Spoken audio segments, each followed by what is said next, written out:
말씀 보겠습니다. 베드로전서 4장 12절에서 13절까지의 말씀입니다. 천천히 주의 말씀을 봉독합니다. 사랑하는 자들아, 너희를 시련하려고 오는 불시험을 이상한 일 당하는 것 같이 이상히 여기지 말고 오직 너희가 그리스도의 고난에 참여하는 것으로 즐거워하라. 이는 그의 영광을 나타내실 때에 너희로 즐거워하고 기뻐하게 하려 함이라. 아멘. 이 말씀은 우리 구주 예수님의 말씀입니다. 기도합니다. 하나님 아버지, 감사합니다.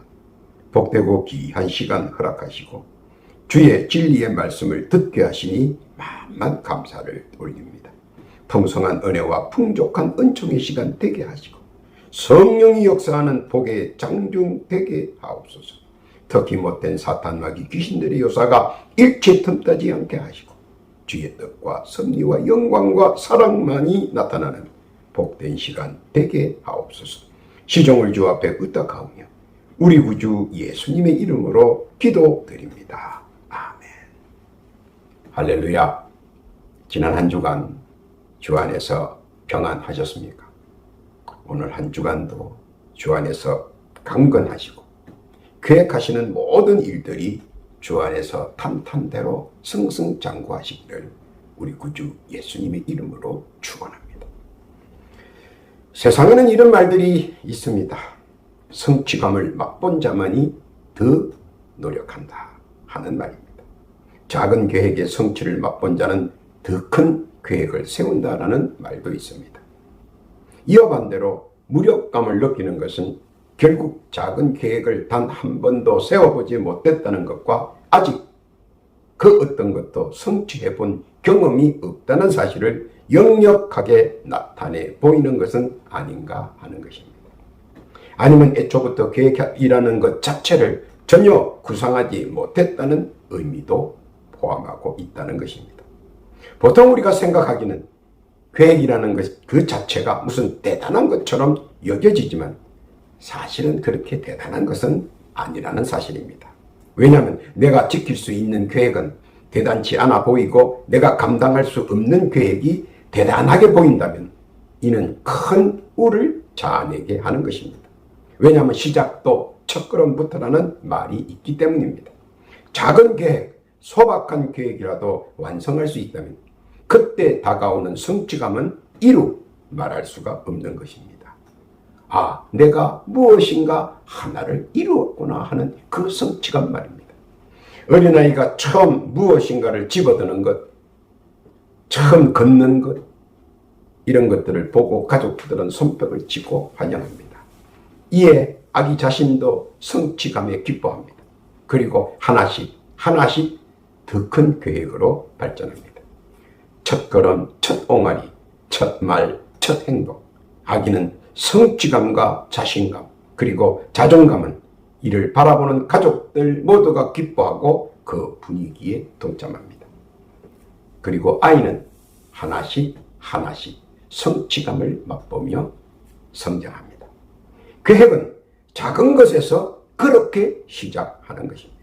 그리고 하루의 일과 계획이 나오고 이를 지키며 이룬 성취감에 더 큰 계획의 크기와 깊이와 넓이가 점차적으로 그 반경과 시야를 넓혀 나아가는 것입니다.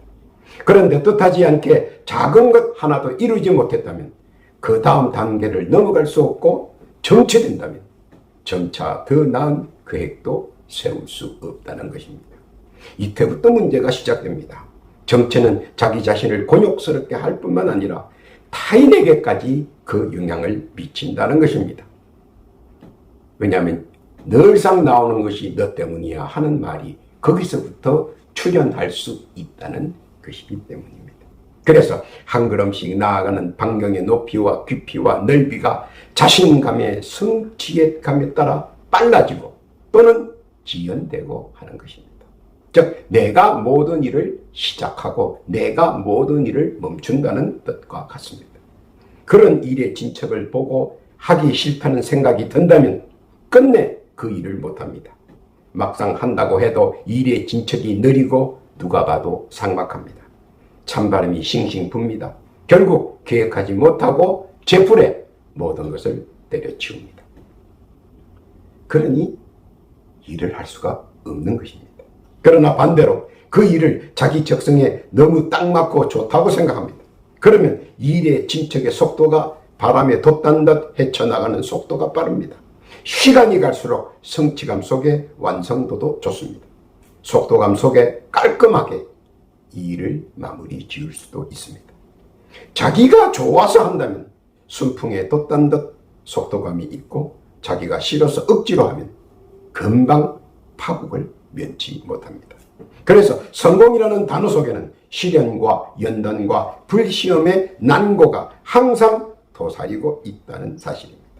한 가지 분명한 것은 내가 좋아서 하든 내가 싫어도 어쩔 수 없이 하든 그 여정 속에는 시련과 연단과 나를 집어삼킬 불시험의 존재가 있다는 사실입니다. 그냥 그렇게 넘어가지는 않는다는 사실입니다.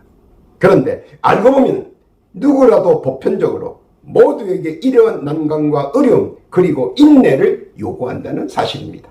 그것이 바꾸어 말해서 인생사도 될 수 있다는 것입니다. 시련과 연단의 보상은 세상에서 자기를 우뚝 세울 수 있는 과정이라는 사실을 알아야 하는 것입니다. 시련이 왔다고 좌절하거나 연단이 왔다고 실망하거나 그렇게 해서는 이 세상에 자기를 우뚝 세울 수 있는 것들이 없다는 사실입니다. 그래서 이를 감지한 대다수의 사람들은 뼈를 깎는 시련과 살을 태우는 듯한 연단의 불시험을 이겨내기 위해 격렬한 몸부림을 치며 최선의 노력을 기울인다는 것입니다.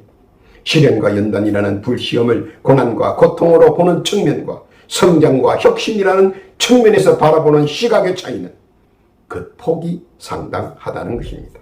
왜 그런 것인가 하면 그것은 은혜를 맛본 사람과 그렇지 않은 사람과의 차이에서 뚜렷이 나타나기 때문입니다.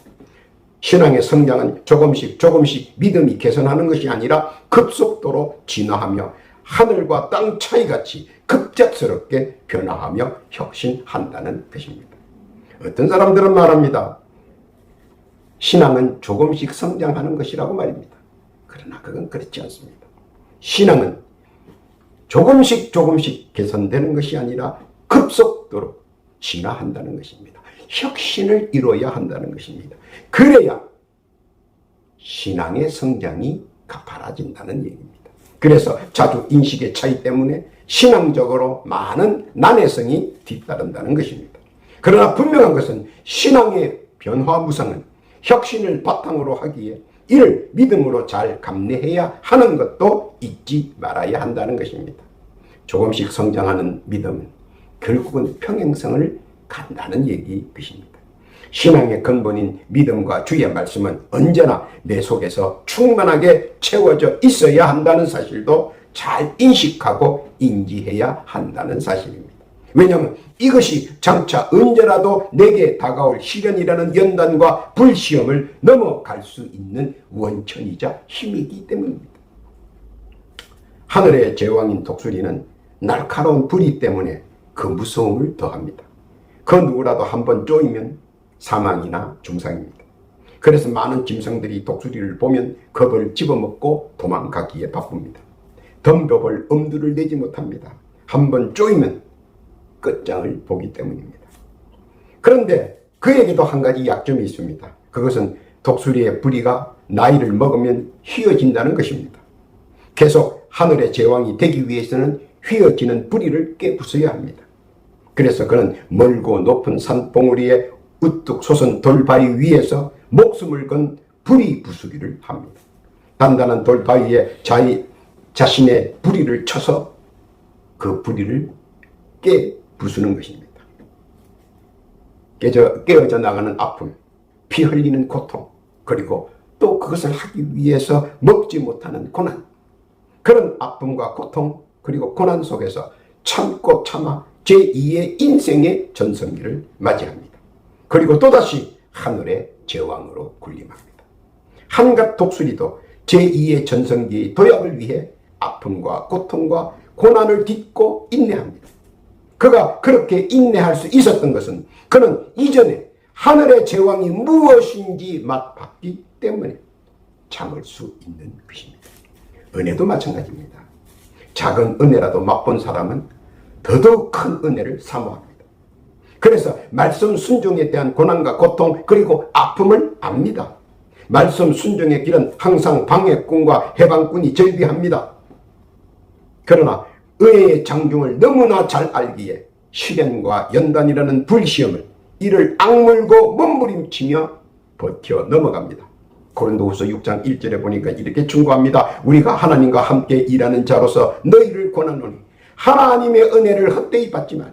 가라사대 내가 은혜 베풀 때에 너를 듣고 구원의 날에 너를 도왔다 하셨으니 보라 지금은 은혜 받을 만한 때요 보라 지금은 구원의 날이로다. 언제나 은혜와 구원은 준비되어 있다는 사실입니다. 그리고 제2의 은혜의 전성기를 누리게 해준다는 것입니다. 말씀 순종하는 자에게 말입니다. 이것이 은혜를 사모하는 자의 믿음의 증거입니다. 말씀 순종으로 예비하신 은혜 합당하게 누리시기를 믿고 깨닫기를 바랍니다. 둘째는 가지는 매 때마다 껍질을 벗고 나와야 합니다. 껍질과 같이 성장하는 것이 아니라 때마다 껍질을 찢어서 벗고 나와야 합니다. 그런데 가장 약한 부분인 등을 찢고 나오려면 온갖 기교와 몸부림을 다 부려야 합니다. 그래야 찢고 나올 수 있습니다. 기교나 몸부림을 부리기 싫으면 단단한 껍질 속에서 성장이 덜 된 채로 살아갈 수 있습니다. 그런데 더 큰 성장을 원하는 가지는 불철주야 온갖 기교와 몸부림을 부려 자기의 단단한 껍질을 부수고 빠져나오려고 마지막 안간힘까지 모두 쏟아부어 최선의 노력을 다합니다. 그리고 마침내 빠져나옵니다. 그런데 그 빠져나오는 과정에서 먹지도 못하고 자지도 못하고 그냥 몇 날 며칠을 빠져나오기 위해 몸부림치다 보니 겨우 여위고 여윈 몸만 간신히 빠져나옵니다.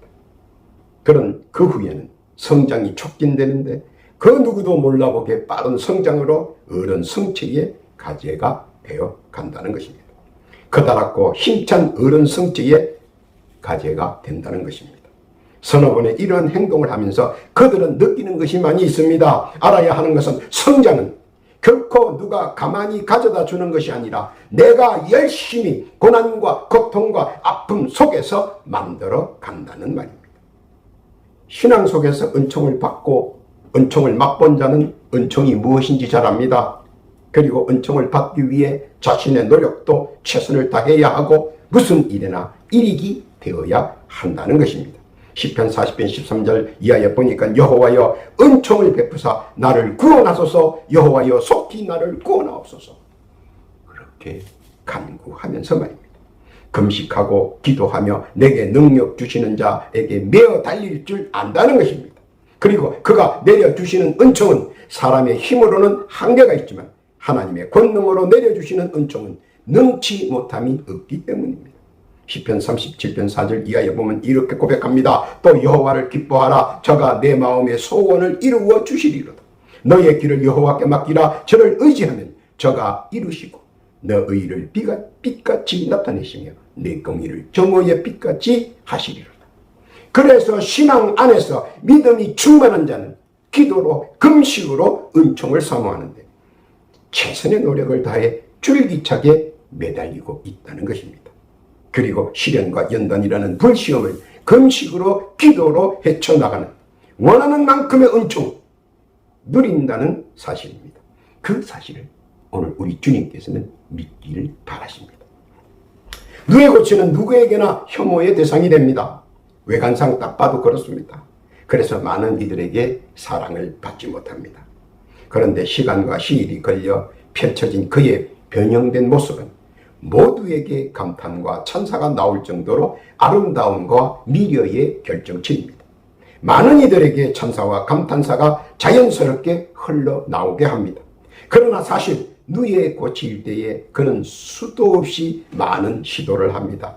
혐오받는 외관에서 아름다운 찬사와 감탄사의 주인공이 되기 위한 그의 노력은 말할 수 없는 반복된 변화와 변형을 거치면서 마침내 그가 원하는 아름다운 나비로 탄성되어지는 것입니다.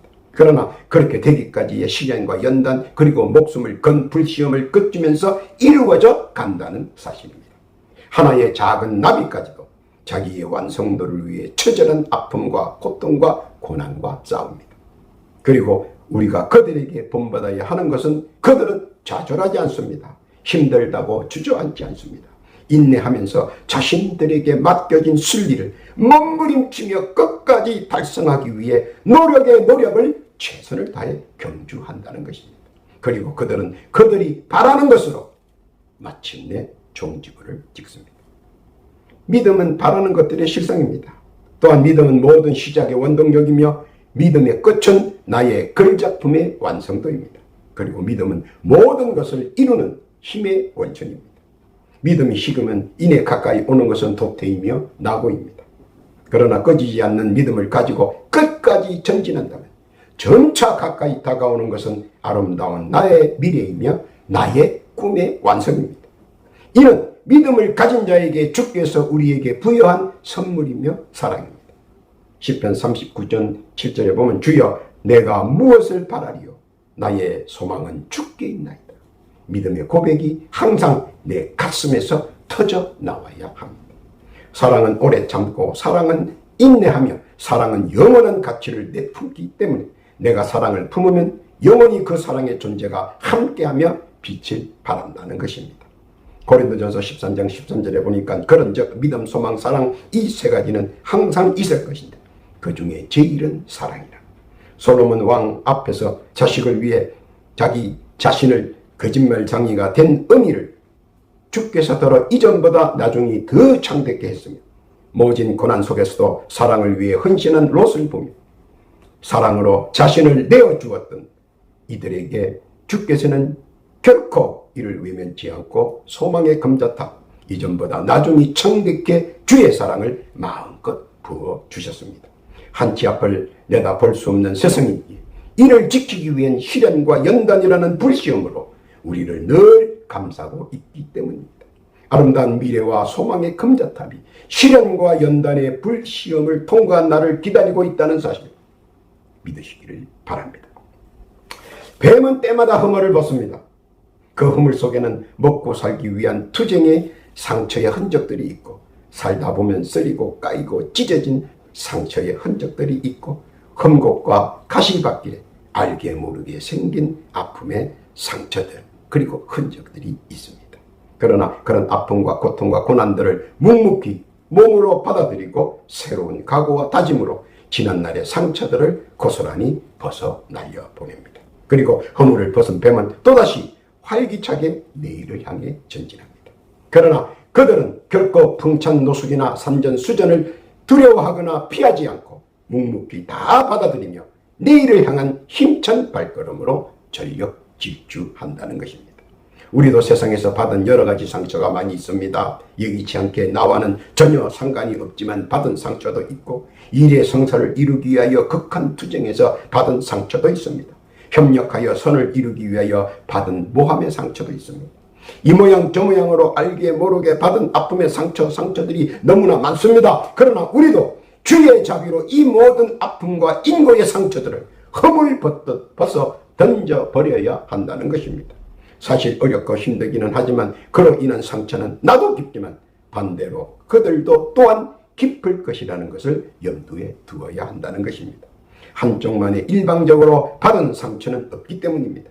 손바닥도 두 손바닥이 마주쳐야 소리가 나듯 한쪽이 상처를 더 받고 다른 한쪽이 상처를 덜 받는 것은 결코 아니라는 것입니다.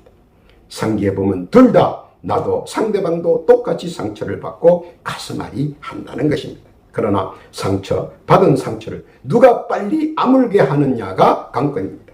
괜스레 마음에 담아두면 자기만 더 아픈 상처가 됩니다.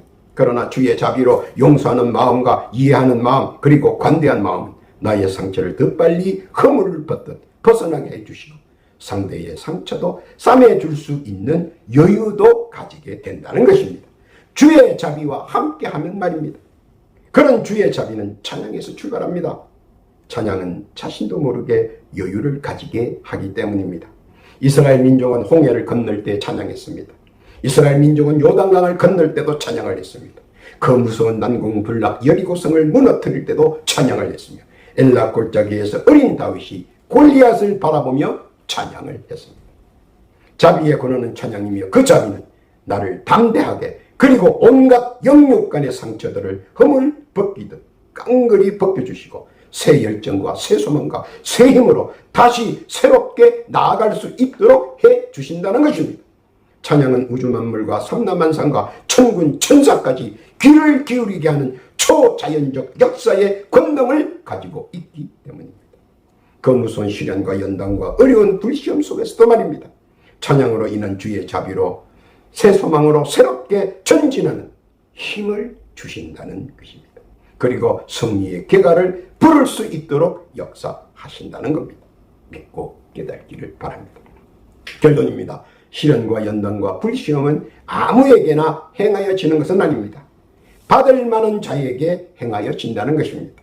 왜냐하면 능력의 거룩을 키우기 위한 하나님의 뜻과 작정과 섭리이기 때문입니다. 그러므로 나에게 시련과 연단의 불시험이 왔다면 이는 하나님께서 나의 거룩을 키우기 위하여 주시는 것이다. 믿으시기를 바랍니다. 그래서 깊은 믿음의 신앙인들은 사모하고 기다려지는 주의 사랑의 기본이기 때문입니다. 주께서 되지 못할 무화과 나무에게 열매를 주시지 않습니다. 그러나 될 겨자 나무에게는 풍성한 열매를 맺게 하시는 것입니다. 그러므로 신앙인의 모범만 지켜도 시련과 연단이라는 불시험은 누워서 떡 먹깁니다. 그러면 시련과 연단이라는 불시험은 과연 무엇입니까?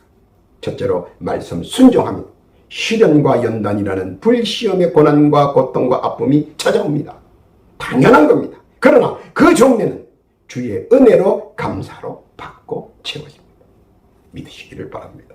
둘째는 금식으로 무시로 기도하면 힘들고 어렵고 괴로움의 시련과 연단이라는 불시험이 엄습합니다. 그러나 그 결과는 주의 은총으로 내가 가지고 있는 한계를 극복하고 원하는 것을 채워지게 한다는 것입니다. 셋째는 믿음을 지켜나가면 온갖 무시와 인내 속에서 처절함의 시련과 연단이라는 불시험이 나를 때립니다. 그러나 그 나중은 주의 사랑으로 바람의 실상들이 한없이 내 눈앞에서 펼쳐진다는 것입니다. 넷째는 찬양을 지속시켜 나아가면 각종 받은 상처들로 인한 시련과 연단이라는 불시험이 비일비재에 찾아옵니다. 그러나 그 말미는 주의 자비의 충만으로 새 힘을 받고 전진합니다.